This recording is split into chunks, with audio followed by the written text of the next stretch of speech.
What we have happening here is the very first ever SD58 Rocks heavy equipment operation experience.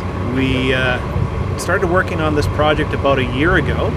We created a steering committee and throughout the year have selected 8 students from our school district. We have student representation from Princeton and Merritt. The list of local sponsors is growing.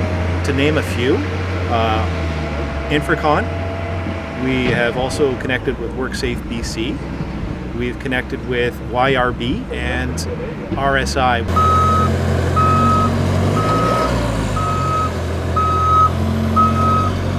What are you most excited to learn or experience in this event? Mainly just how to use and operate all the machinery, and a lot of this is new to me. Like, obviously I've driven cars and trucks, but none of the big heavy machinery, and it's a different area, but I'm enjoying it so far.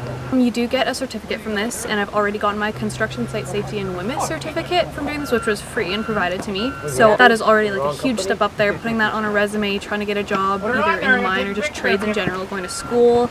I already have a few steps ahead, so it's helpful.